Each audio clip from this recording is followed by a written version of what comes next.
यानी कि बेसिक यानी कि स्टैंडर्ड है। चलो प्रश्नावली 4.2 प्रश्न क्रमांक पहले का पहला x की घात 2 माइनस 3x माइनस 10 बराबर 0 को गुणनखंड विधि से हल कीजिए। गुणनखंड विधि जानते हो? गुणनखंड विधि का मतलब होता है कि ये जो संख्या है इसको दो भागों में तोड़ना है ना, अलग अलग दो गुणनखंड करना है, जैसे अपने को आंसर प्राप्त होना चाहिए, है ना। तो अपने पास दिया गया समीकरण आपका ये है। सबसे पहले लिखो आप हल, x की घात 2 माइनस 3x माइनस 10 बराबर 0। अब अपने को जब गुणनखंड करना है तो एक बात का हमेशा ध्यान रखना, चिन्ह तो ठीक है, सबसे पहले आप ये ध्यान रखना कि ये x जो है x की घात जो लगी 2, ये जो x की घात 2 है इसके गुणांक में कोई संख्या है या नहीं। अगर यदि संख्या एक से ज्यादा होगी तो दिखेगी, एक होगा तो कोई दिखेगा ही नहीं, एक तो कोई दिखता ही नहीं, अदृश्य रहता है ना। तो इसके जो गुणांक में संख्या हो तो उसका और आखिरी संख्या का क्या करोगे आप, सबसे पहले गुणा। सबसे पहले गुणा किया अपन ने, इसके गुणांक में अभी फिलहाल कितना है, एक, और अंत में कितना है, अचर राशि जिसको अपन बोलते हैं वो क्या है आपकी 10 है। भाई गुणा करा तो कितना आ गया 10।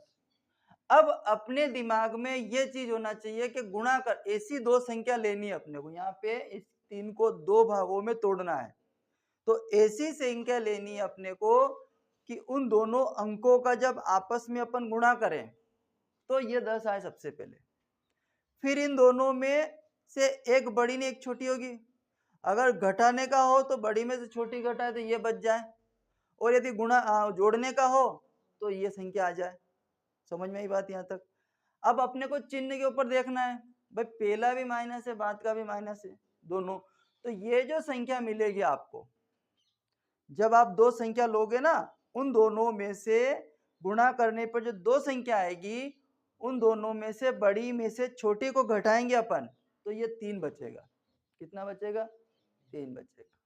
अब कैसे, देखो भाई ऐसी संख्या सोचो पहले तो आप कि जिनका आपस में गुणा करे तो 10 आ जाए। पहला तो 5 गुणित 2 बराबर कितना होता है, 10 होता है।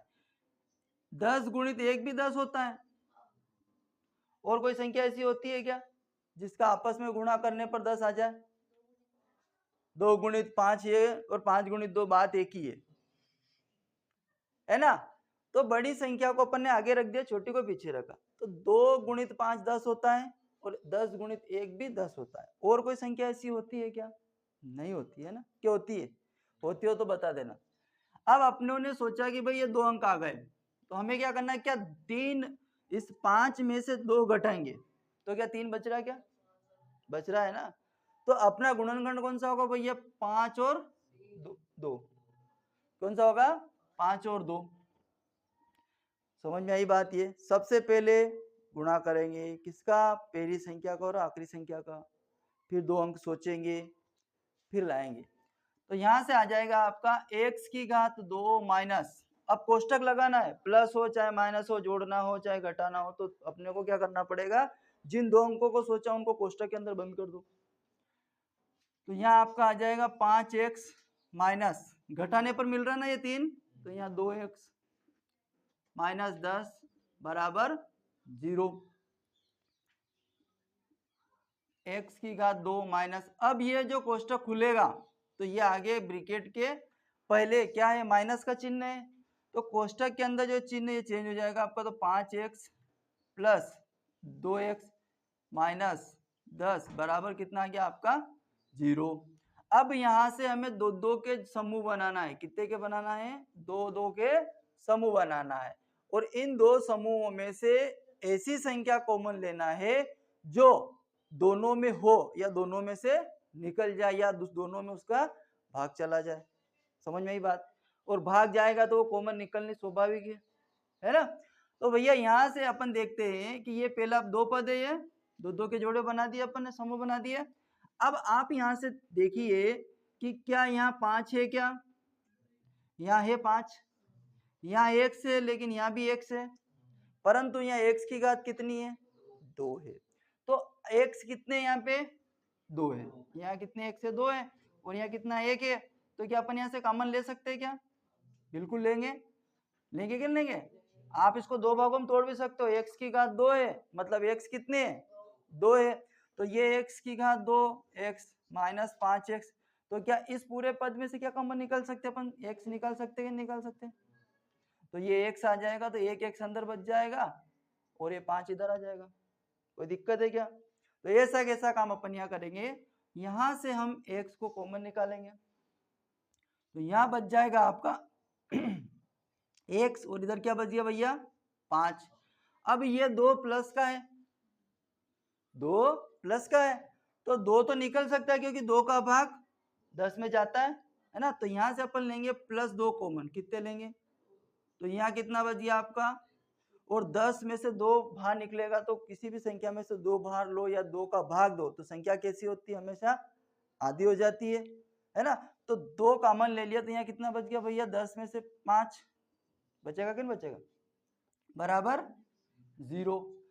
अब ये दो गुणनखंड एक जैसे हो गए, एक तो ये वाला और ये वाला, ये अकेला बच्चा 2 और ये x अकेला बच्चा, इन दोनों को साथ में ले लो, x प्लस के 2 और x माइनस के 5 बराबर 0। तो ये हो जाएगा। अब अपने को क्या निकालना है? द्विघात गुणनखंड विधि से शून्यांक ज्ञात करने हैं। शून्यांक मतलब 0 के बराबर आंसर लेके आना है अपने को, है ना। तो आंसर लाना है, तो ये दोनों के बराबर 0 है, ये दो गुणनखंड है अपने पास, इन दोनों के बराबर क्या है अपने पास? 0 है। तो इस 0 को दोनों को बांट दो या दोनों को अलग अलग रख दो, तो ये हो जाएगा आपका x प्लस 2 बराबर 0 कोमा x माइनस 5 बराबर 0। हम 0 के इधर लाएंगे, x का पक्षांतर होगा, और जब पक्षांतर होता है तो चिन्ह क्या होते हैं? बदल जाते हैं, पता है ना। तो ये दो का हम पक्षांतर करेंगे, तो ये आपका हो जाएगा x माइनस के 2, और ये -5 का जब हम पक्षांतर करेंगे तो ये प्लस हो जाएंगे, तो ये 5 प्लस के हो गए। तो हमारे पास अभिष्ट शून्य कितने आ गए? -2 और 5। अतः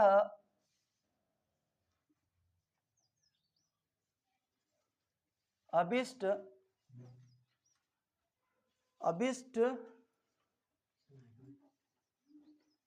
शून्यक -2 व 5 होंगे। समझ में आई बात? क्या कोई दिक्कत है इसमें? नहीं है। उतारो इसके अंदर कॉपी में।